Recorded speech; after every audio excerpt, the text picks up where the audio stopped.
We are going to do a lesson. I'm going to try to make it short. Um, the promise and the time of its fulfillment. Fulfillment. Sorry. So let me share my screen.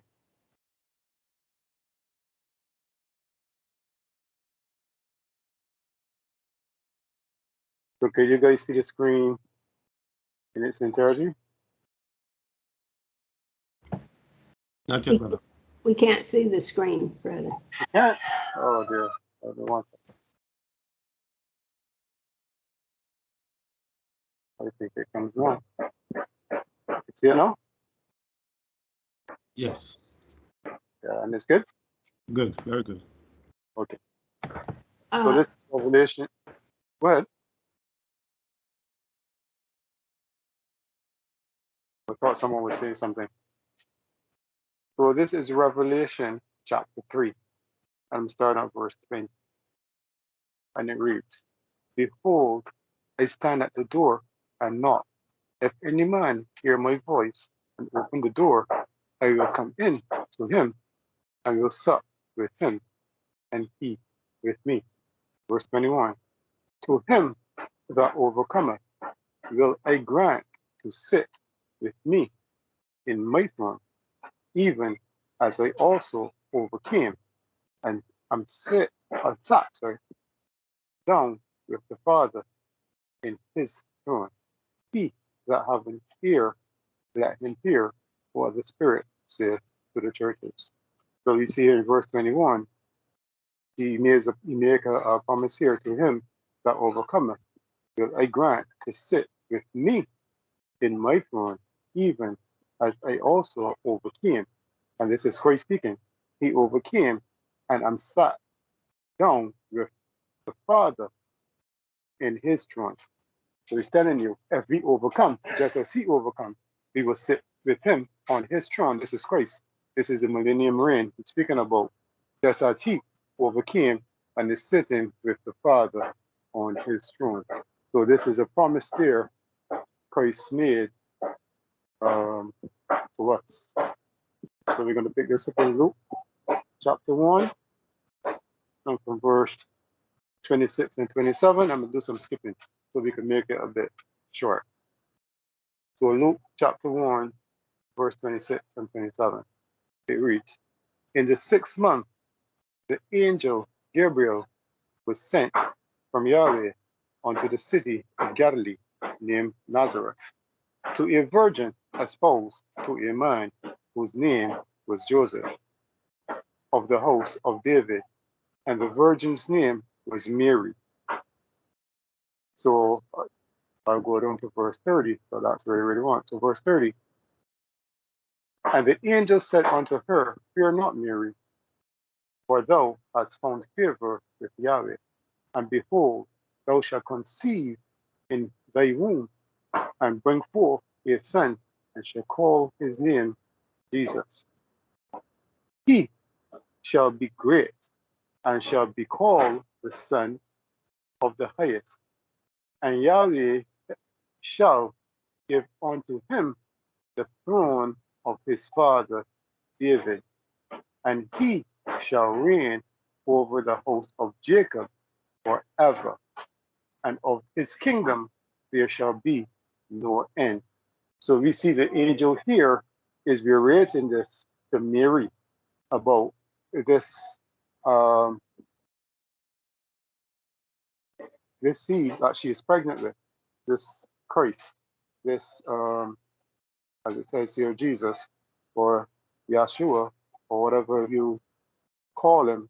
This is the promise that this virgin had received, that she's going to conceive, and he is a son of the highest, and Yahweh shall give unto him the throne of his father David.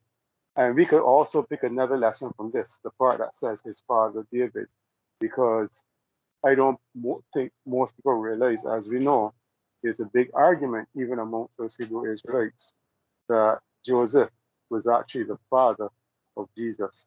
But that is false, because Mary was a virgin, and we know what it meant when it says Mary was a virgin.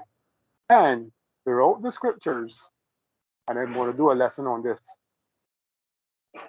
the Bible actually shows you who the Father of Christ is, and it's not Joseph. So I will do a lesson on that, and it's reiterated here again. So this is Psalm chapter 132, and I'm going to read from verse 11, and it reads, Yahweh hath sworn in truth unto David, he will not turn from it. Of the fruit of thy body will I set upon thy throne. So this is Yahweh is swearing to David. And he says he will swear to David in truth. He will not turn from it. Of the fruit of thy body will I set upon thy throne.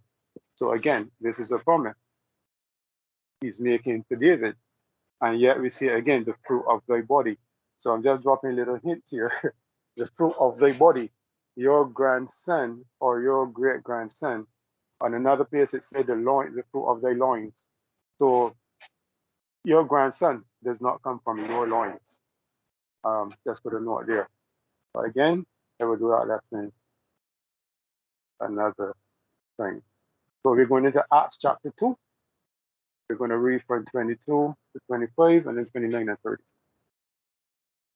It says, Ye men of Israel, hear these words. Jesus of Nazareth, a man approved of Yahweh among you by miracles and wonders and signs, which Yahweh did by him in the midst of you, as ye yourselves also know. Verse 23, him being delivered by determinate counsel and foreknowledge of Yahweh, ye have taken, and by wicked hands have crucified and slain. Verse 24, whom Yahweh had raised up, having loosed the pains of death, because it was not possible that he should be fallen to it. Verse 25, for David speaketh concerning him. I foresaw the Lord always before my face, for he is on my right hand, and I should not be moved. So we have here a quote from David. So let's go down to verse 29, and it says, Men and brethren, let me freely, actually, instead of skipping that, let me read this one. Let me read it. So verse 26, therefore did my heart rejoice, and my tongue was glad. Moreover, also my flesh shall rest in hope, because thou wilt not leave my soul in hell, neither wilt thou suffer thine Holy One to see corruption. Thou hast made known to me the ways of life. Thou shalt make me full of joy with thy countenance. Now, before we read 29, this is actually a quote from the book of Psalms, which was Christ speaking through the mouth of David at this point. So verse 29, it says, Men and brethren, let me freely speak unto you of the patriarch David. He is both dead and buried, and his sepulchre is with us unto this day. Verse 30, therefore, being a prophet, and knowing that Yahweh had sworn with an oath to him that of the fruit of his loins, according to the flesh, he will raise up Christ to sit on his throne. So we see here, this is a quote that David penned, but David was not speaking of himself. David was speaking about Christ. And verse 30, it says, therefore, being a prophet, because David was a prophet, and knowing that Yahweh had sworn with an oath to him. We just read that, the oath that Yahweh swore, that the fruit of his loins, and again, the fruit of your loins is not your great grandson or down the lines, but as I said, that's another lesson. According to the flesh, he will raise up Christ to sit on his throne. So we have it here. These are the promises that was being made. And we're going to go back to the book of Psalm 132. Make sure I read all of that in the beginning. But Psalm 132, we're going to go, actually read back from verse 11, right down to 14. And it reads, and Yahweh have sworn in truth unto David, he will not turn from it. Of the fruit of thy body will I set upon thy throne. If thy children will keep my covenant and my testimony that I shall teach them, their children shall also sit upon thy throne forevermore. So here he's saying, if the children will keep my covenants. So if the children, David's children, his offspring, keeps the covenant of the Most High, they will also sit upon his throne forevermore. Verse 13, for Yahweh have chosen Zion. He have desired it for his habitation. So here it says the Most High have chosen Zion, Zion, Jerusalem. He has chosen this for his habitation. Verse 14, this is my rest forever. Here will I dwell, for I have desired it. So we see here this going and living in heaven with the Father is nothing but a myth, because the Father's desire is to dwell in Zion or dwell in Jerusalem. This is his rest forever.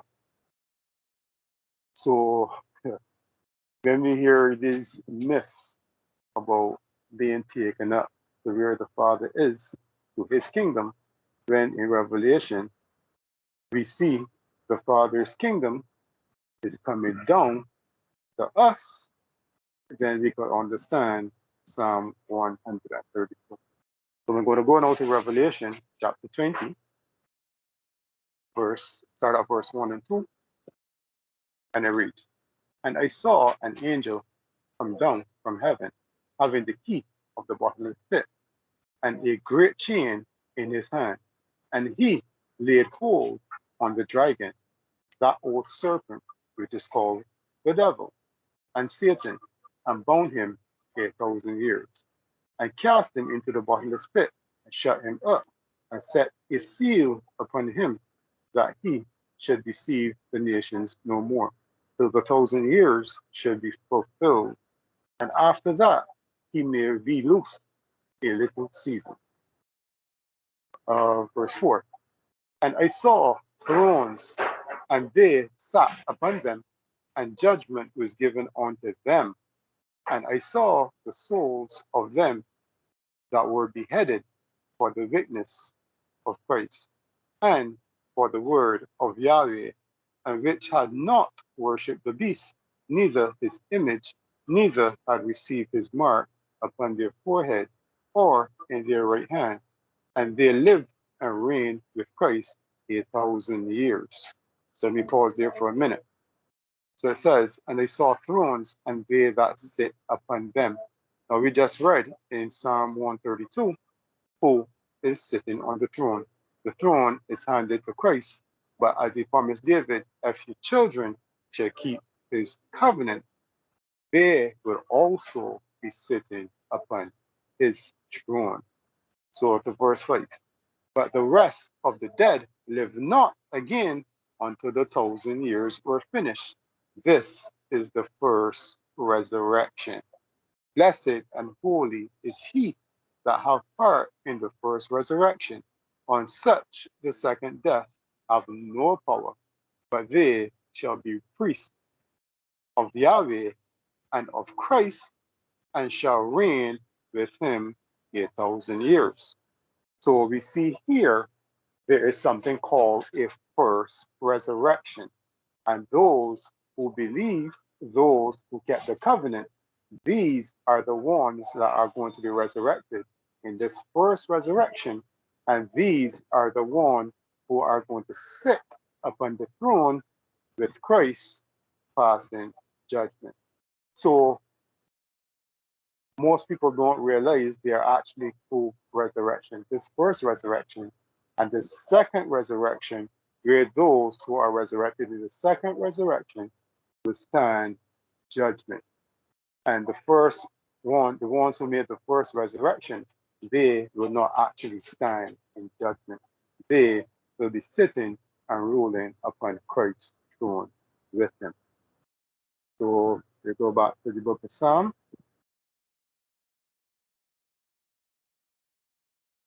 Psalm 122.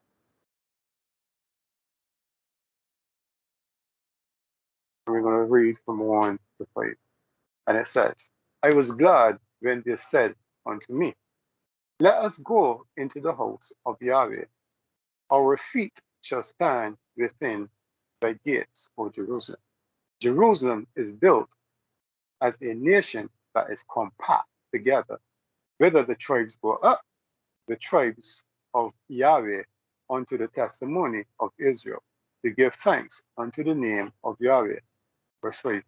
For these are set thrones of judgment, the thrones of the house of David. So the set thrones of judgment is found in Jerusalem and not in heaven where the Father is, as we were taught in Christianity. So Matthew, we're going to go to Matthew chapter 19. And we're going to read 2 verses, 27 and 28. Then answered Peter and said unto him, behold, we have forsaken all and followed thee. What shall we have therefore? And Jesus said unto him, verily I say unto you, that ye which have followed me in the regeneration, when the Son of Man shall sit in the throne of his glory, ye also shall sit upon 12 thrones, judging the 12 tribes of Israel. So we see here, Peter asked the question, and Christ answered him and told him, you will be sitting upon 12 thrones, judging the 12 tribes of Israel. So as we know, those who made the first resurrection will not be judged. Those who are in the second resurrection, those who was not resurrected at the coming of Christ, those are the ones who are going to be facing the judgment. And they, the disciples, the 12 of them, the apostles, will be judging the tribes of Israel, as we see or we just read. So let's go to Zechariah chapter 3, and we're going to read 1 to 4, and then we're going to skip. And forgive the noise in the background. That's the neighbor. It is really, really loud.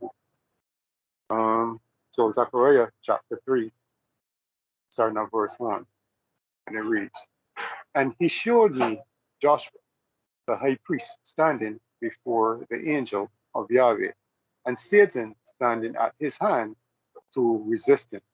Verse 2. And Yahweh said unto Satan, Yahweh rebuke thee, O Satan, even Yahweh that hath chosen Jerusalem rebuke thee. Is not this a brand plucked out of the fire? Now Joshua was clothed with filthy garments, and stood before the angel. And he answered and spake unto those that stood before him, saying, take away the filthy garments from him. And unto him he said, behold, I have caused thy iniquity to pass from thee, and I will clothe thee with chain of raiment. Well, let me just read the verse now. And I said, let them set a fair meter upon his head. So they set a fair meter upon his head, and clothed him with garments. And the angel of Yahweh stood by. The angel of Yahweh protested unto Joshua, saying, thus saith Yahweh of hosts, if thou wilt walk in my ways, and if thou will keep my charge, then thou shalt also judge my house, and shall also keep my courts, and I will give thee places to walk among these that stand by. Verse 8. How now, O Joshua, the high priest, thou and thy fellow that sit before thee, for they are men wondered at. For behold, I will bring forth my servant, the branch. Verse 9. For behold, the stone that I have laid before Joshua, upon one stone shall be 7 eyes. Behold, I will engrave the gravings thereof, saith Yahweh of hosts, and I will remove the iniquity of that land in one day. Verse 10. In that day, saith Yahweh of hosts, shall ye call every man his neighbor under the vine and under the fig tree. So we see here, as you're reading, Joshua is also going to be a judge. So Daniel, and he's going to speak here about the everlasting kingdom. Daniel chapter 7, we're going to 3, and then we're going to skip. In the first year of Belshazzar, king of Babylon, Daniel had a dream and vision of his head upon his bed. Then he wrote the dream and told the sum of the matter. Daniel spake and said, I saw in my vision by night, and behold, the four winds of the heaven strode upon the great sea, and four great beasts came up from the sea, diverse one from another. So as we know how that went, he's talking about the four beasts that he saw. So let's get down to verse 13. I just read that to get some context. Of verse 13 and 14, and it reads, I saw in the night vision and beheld one like the Son of Man came with the clouds of heaven and came to the Ancient of Days, and they brought him near before him.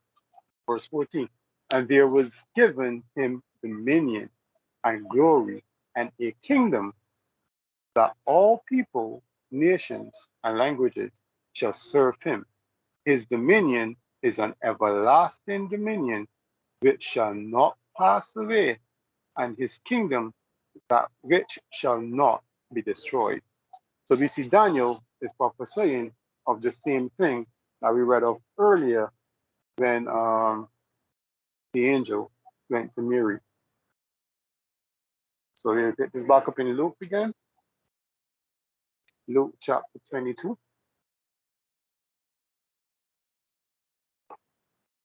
And we are going to read, let's see, from verse 14, I think it is, or verse 8.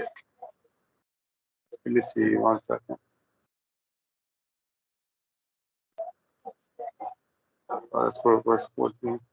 So read from verse 14, and it said, and then the hour was come.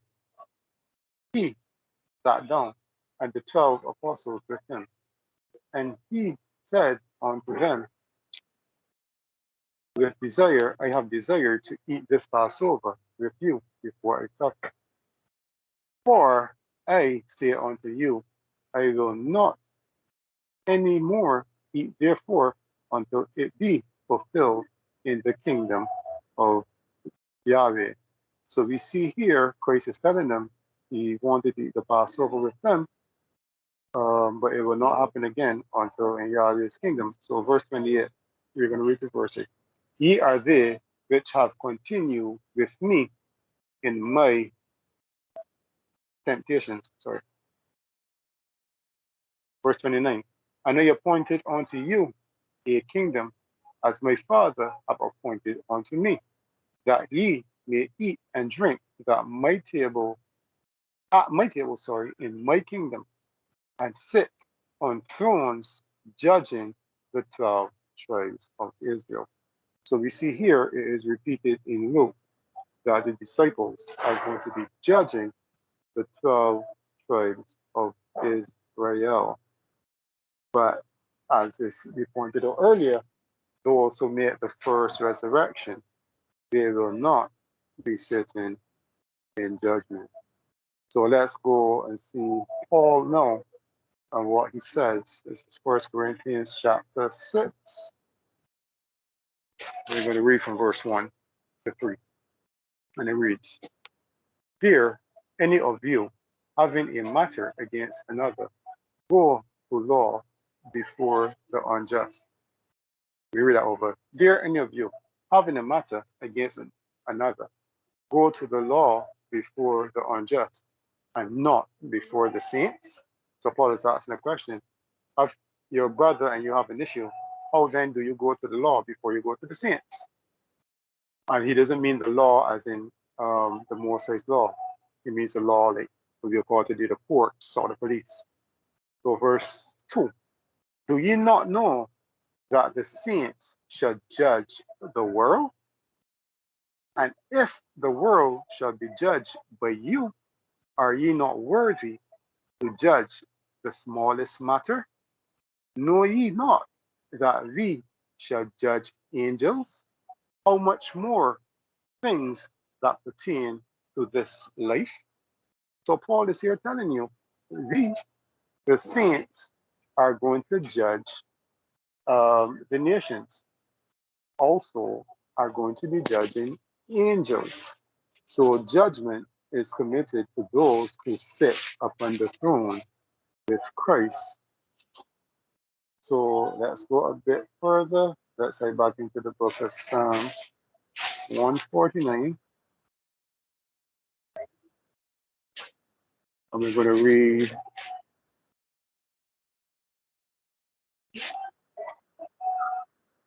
from verse 5 to verse 9. And it reads, "Let the saints be joyful in glory. Let them sing aloud upon their beds. Let the high praises of Yahweh be in their mouth, and a two-edged sword in their hand, to execute vengeance upon the heathen, and punishment upon the people, to bind their kings with chains, and their nobles with fetter of iron, to execute upon them the judgment written. This honor of all his saints. Praise ye Yahweh." So we see here is telling you the saints are going to be judging the heathen. This is the rule of the saints. So Revelation chapter 2, and we're going to read verse 26 and 27.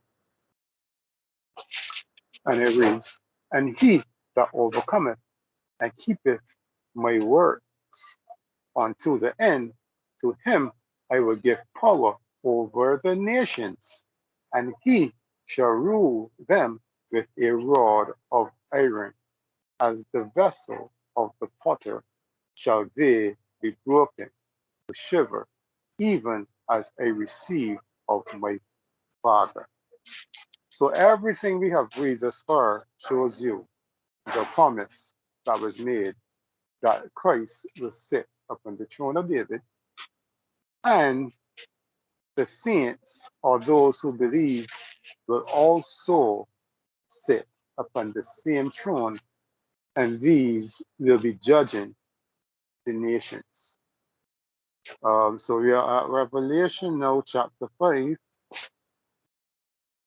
Let me read verse 1 first. And it says, "And I saw in the right hand of him that sat on the throne a book written within and on the," let me read that again. "And I saw in the right hand of him that sat on the throne a book written within and on the backside, sealed with 7 seals." So we're going to go down to verse 4 and read verse 4.5. And it reads, "And I wept much, because no man was found worthy to open and to read the book, neither to look thereon. And one of the elders said unto me, Weep not, behold, the Lion of the tribe of Judah, the root of David had prevailed to open the book and to loose the seven seals thereof. So let me go down to verse 8. I'm going to read from 8 to 10. And it says, and when he had taken the book, the 4 beasts and 24 elders fell down before the Lamb, having every one of them harps and golden vials full of odors, which are the prayer of saints. Verse 9. And they sang a new song, saying, Thou art worthy to take the book and open the seal thereof, for thou wast slain, and hast redeemed us to Yahweh by thy blood out of every kindred and tongue and people and nation. Verse 10, and has made us unto our Elohim kings and priests, and we shall reign on the earth. So we see this kingdom. Remember, we are the kingdom of the throne of David. The throne of David was upon this earth. So this is where this is going to take place. But remember, Christ is going to rule from the throne of his father, David, which is in Jerusalem. So this is 2 Timothy chapter 4. We're going to read verse 1 and 2 and then skip. And it reads, I charge thee, therefore, before Yahweh and Jesus Christ, who shall judge the quick and the dead at his appearing, and his kingdom. Preach the word by instant, in season, out of season, reprove, rebuke, exhort with all long suffering and doctrine. We're going to go skip down to verse 6 and we're going to read to 8. For I am now ready to be offered, and the time of my departure is at hand. I have fought a good fight. I have finished my course. I have kept the faith. Henceforth, there is laid up for me a crown of righteousness, which Yahweh, the righteous judge, shall give me at that day, and not to me only, but unto all them also that love his appearing. So we see here, and it is speaking, he has run the course, which means he has kept the law. He has done everything that is said to be done. So he's saying this reward is not only for him, but it's for all those who also get that charge. This is Revelation chapter 22 and verse 12, and it reads, and behold, I come quickly, and this is Christ speaking, as you could see. Behold, I come quickly, and my reward is with me, to give every man according to his work. According to his work shall be. So Christ is telling you he comes quickly and his reward is with him. So this is where the first resurrection happens at his coming. This is the reward that is with him here. So let's go to Isaiah. This is Isaiah chapter 40. We're going to read verse 1. And we're going to read 2 verses here, 1, 5, and 10. It says, comfort ye, my people, saith Yahweh. So I don't like the skipping, but take the time, we go. Verse 5. And the glory of Yahweh shall be revealed, and all flesh shall see it together. For the mouth of Yahweh hath spoken it. So all of these are the promises that Yahweh has promised. So it shall happen. In verse 10, behold, Yahweh, the Elohim, will stand strong hand, with a strong hand, sorry, and his arm shall rule for him. Behold, his reward is with him, and his work before him. So even Isaiah had prophesied what we just read in Timothy and then Revelation 22 here. So we're going to go back, and I'm winging it now. We're going to go back to Isaiah 26, and we're going to read verse 19 to the end. And it reads, Thy dead men shall live together, with my dead body shall they arise. Awake and sing, ye that dwell in dust, for thy dew is as the dew of herbs, and the earth shall cast out the dead. Come, my people, enter thou into the chambers, and shut thy doors about thee. Hide thyself as it were for a little moment, until the indignation be overpassed. For behold, Yahweh cometh out of his place to punish the inhabitants of the earth for their iniquity. The earth also shall disclose her blood, and shall no more cover her slain. So again, we see he is coming at this time.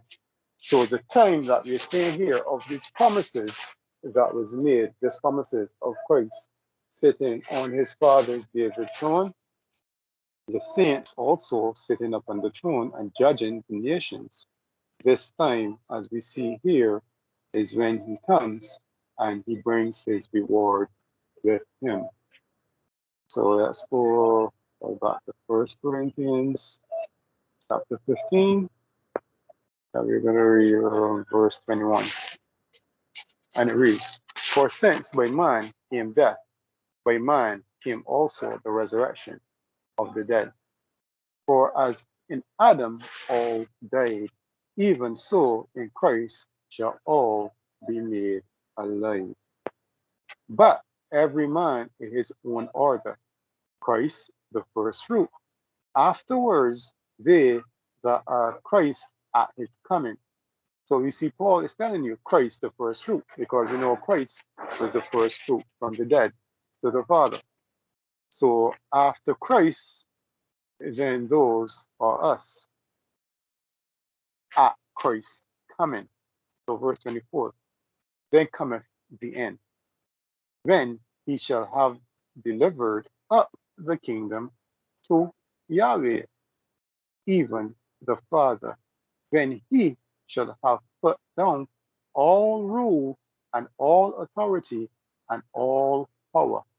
So we see Paul is mentioning that Christ hands back over the kingdom to the Father after he dominates, after he put down all rule, after he cleans up the earth. So verse 25, for he must reign till he hath put all enemies under his feet. The last enemy that shall be destroyed is death. For he hath put all things under his feet. But when he saith all things are put under him, it is manifest that he is accepted, which did put all things under him. So verse 28, and when all things shall be subdued unto him, then shall the Son also himself be subject unto him that put all things under him, that Yahweh may be all in all. So we see here clearly, Christ is come to clean the earth up.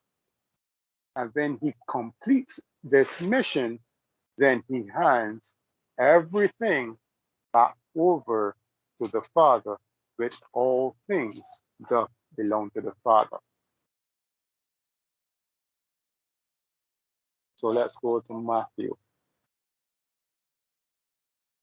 This is Matthew chapter 25, and we're going to read verse 31 to 34. And it reads, when the Son of Man shall come in his glory, and all the holy angels with him, then shall he sit upon the throne of his glory. And before him shall be gathered all nations, and he shall separate them one from another, as a shepherd divideth his sheep from the goats. And he shall set the sheep on his right hand, but the goats on his left. Then shall the king say unto them on his right hand, come ye, blessed of my Father, inherit the kingdom prepared for you from the foundations of the earth. So we see Christ, when he put down that rule, this is what he does. But let's go to Revelation 21.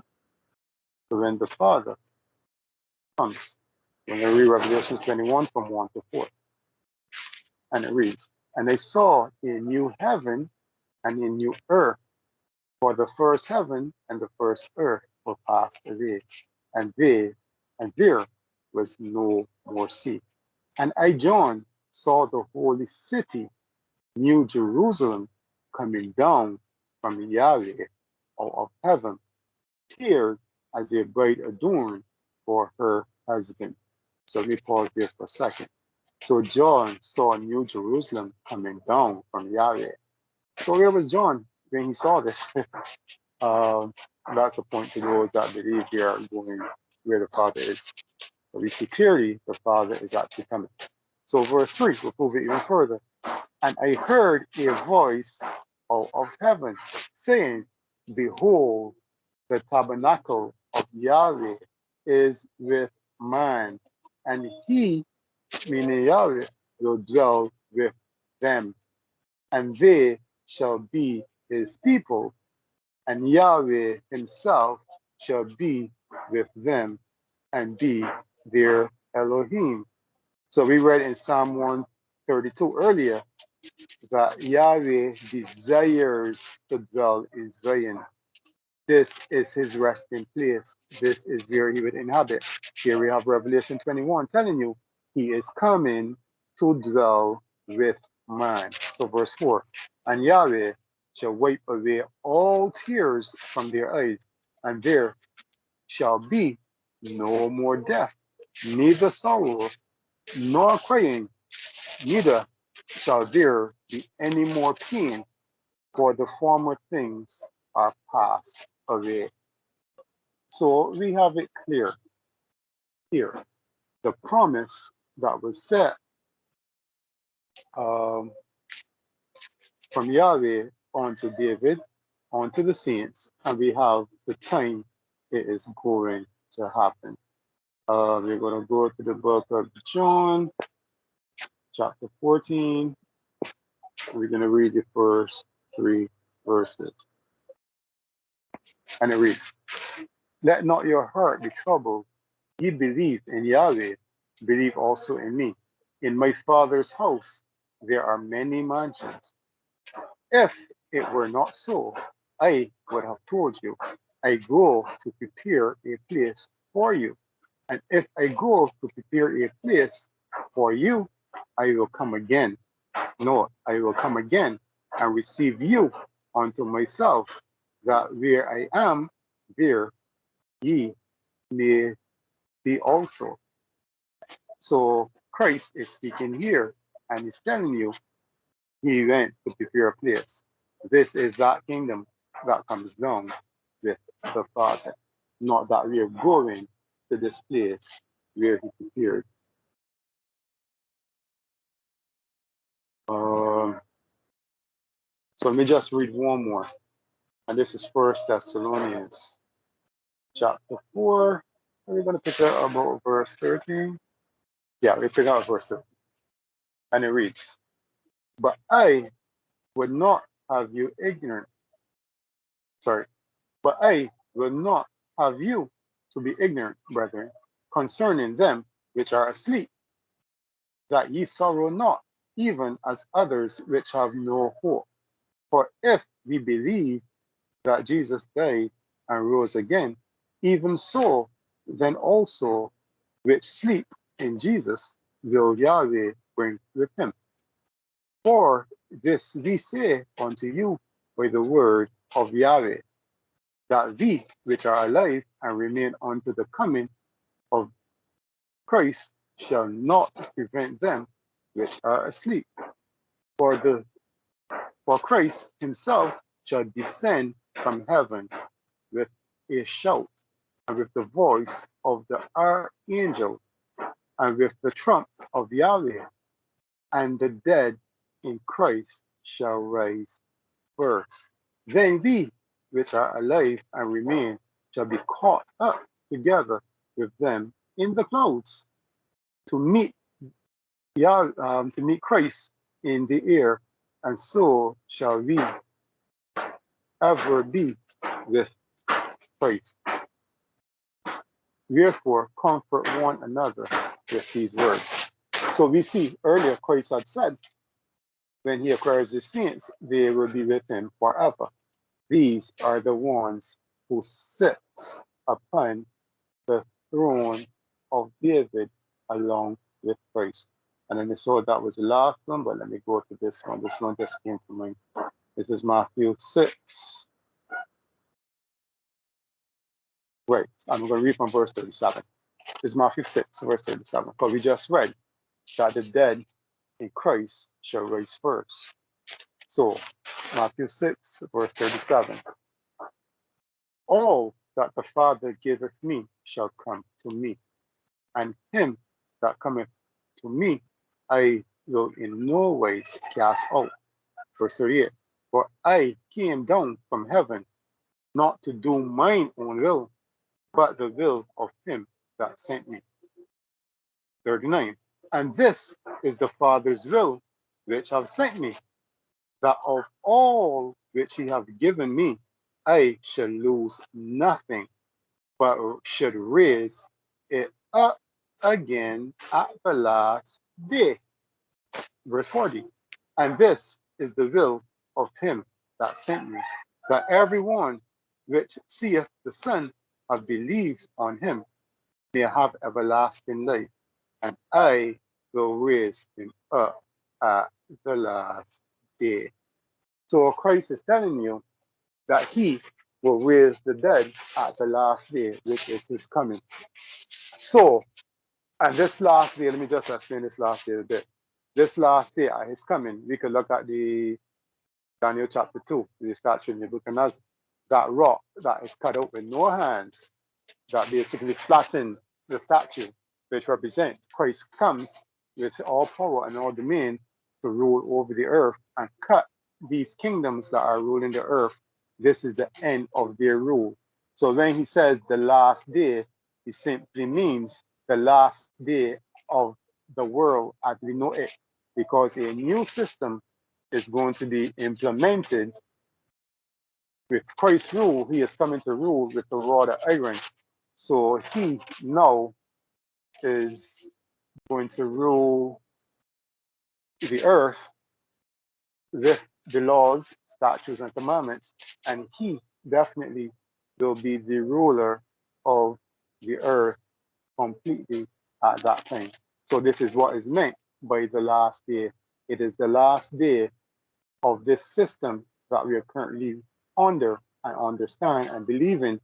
That system has now passed away. So we could go to many scriptures to show you that at Christ's coming, the nations are still here.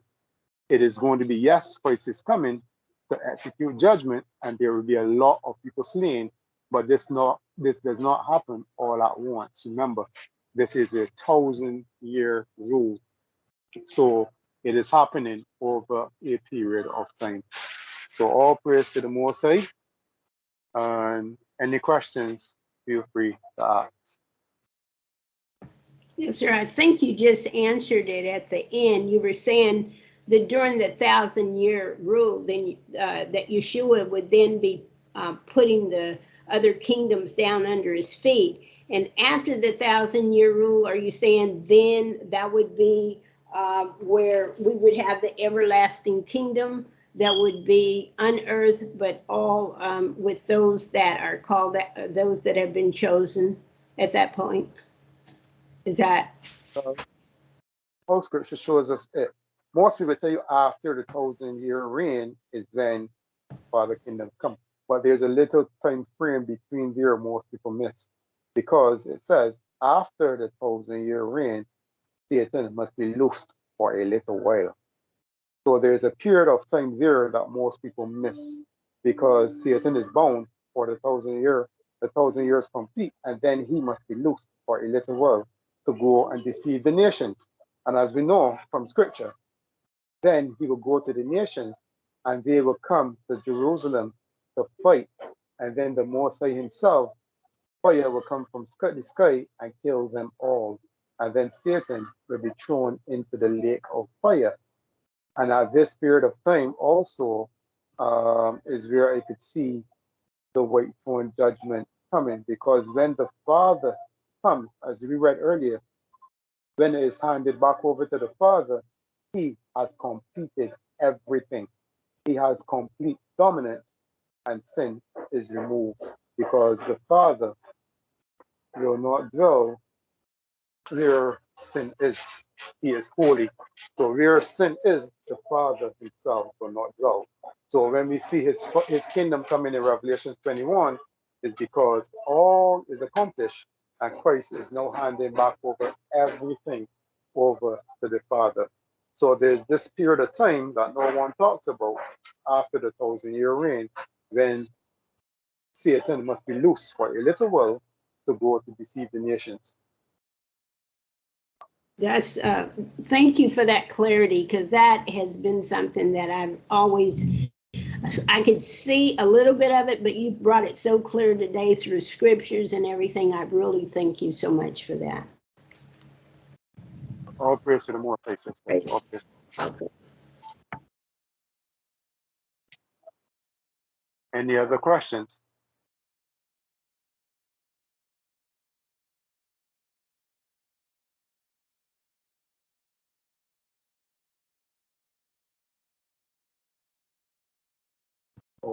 Seeing there's no more questions, let me start the recording.